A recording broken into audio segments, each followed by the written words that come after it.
Vítam vás pri teste jednej z najočakávanejších noviniek roku 2016. Privítajte prosím na Slovensku nový Seat Ateca.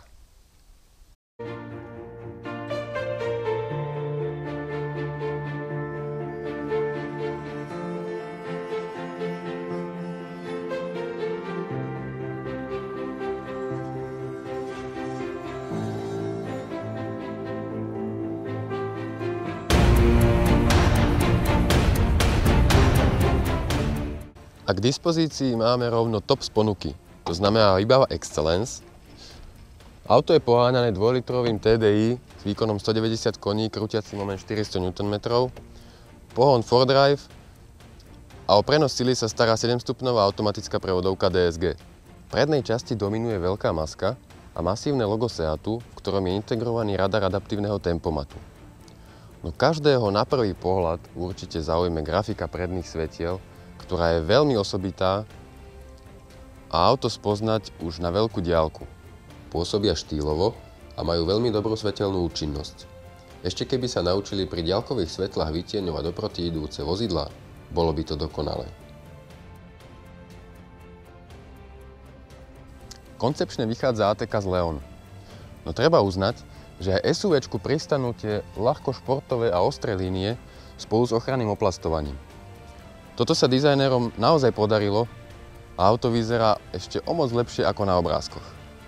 V zadnej časti je naozaj vidno príbuznosť s Leonom, no u Atecy sú tie hrany použité v takom masívnejšom štýle a veľmi je to pristane.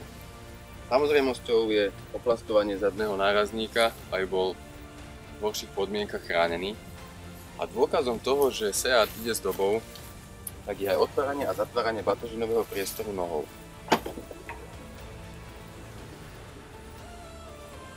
Keďže máme verziu s pohonom všetkých kolies, objem batožinového priestoru je 485 litrov. V prípade verzií s predným pohonom je to až 510 litrov.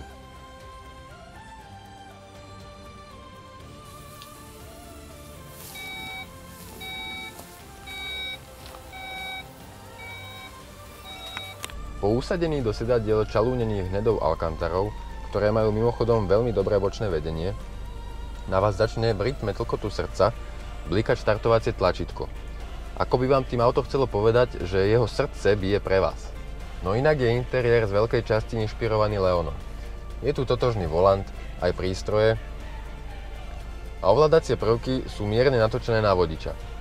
Inováciami sú veľký 8-palcový displej, veľká priehradka na odloženie vášho placatého telefónu, 2 USB vstupy, otočný ovládač jazdných režimov a elektronická parkovacia brzda.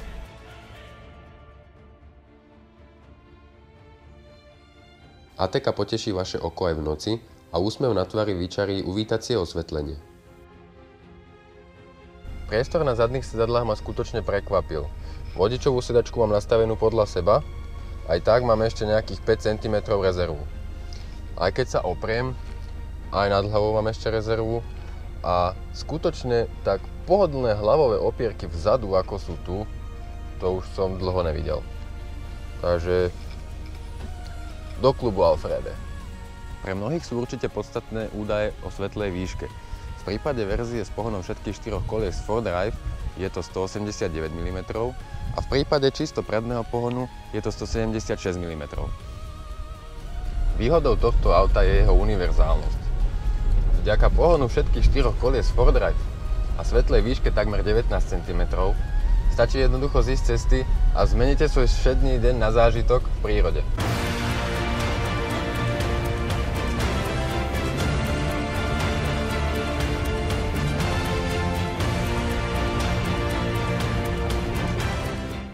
Volič jasných režimov prepnete do režimu Offroad, tým pádom sa vám automaticky aktivuje asistent zjazdu z kopca, trakčná kontrola dovolí kolesám väčší preklz a automatická prevodovka radí vyšší prevodový stupeň neskôr, aby bolo auto pripravené vyškriabať sa na nejaký ten kopec.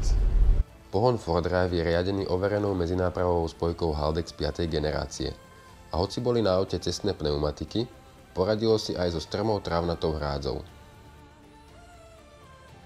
190 koní a 400 Nm je naozaj slušná porcia výkonu A tento motor Ateku vystrelí na stovku za rovných 7 sekúnd.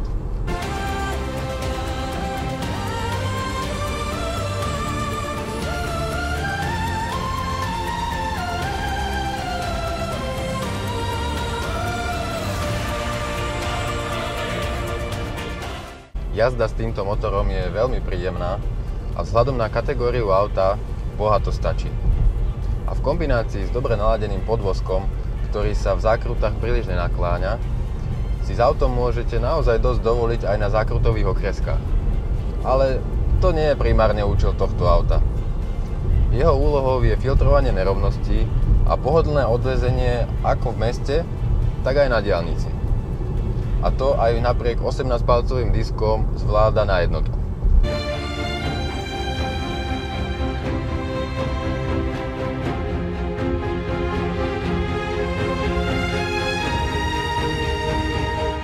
No na dieli Mateka je trochu kritiky. Osobne ma zarazila absencia adaptívneho podvozku, alebo ak chcete, nadstavenia tuhosti podvozku. Myslím si, že si to Seat nechal ako priestor na zlepšenie pri nejakom nasledujúcom facelifte.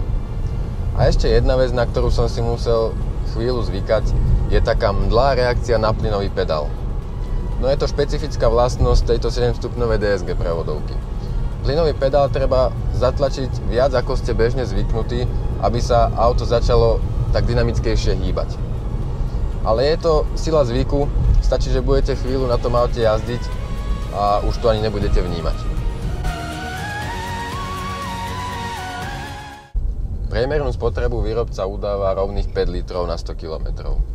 Ja mám počas testu spotrebu 7,5 litra, ale s tým, že teda jazdilo sa s autom aj v teréne, aj sa skúšala dynamika, čiže tá záťaž bola vyššia ako pri bežnej prevádzke. Myslím si, že pri bežnej jazde aj mesto, aj mimo mesto bude sa dať zmestiť do 7 litrov bez problémov. Ateka je priestranné, pohodlné, obratné a veľmi pekné auto, plné najmodernejších technológií. Odvezie vás na chatu do ťažšie prístupného terénu, ale nezlakne sa ani na okreskách. Kebyže je to žena, tak poviem, že je aj do koča, aj do voza.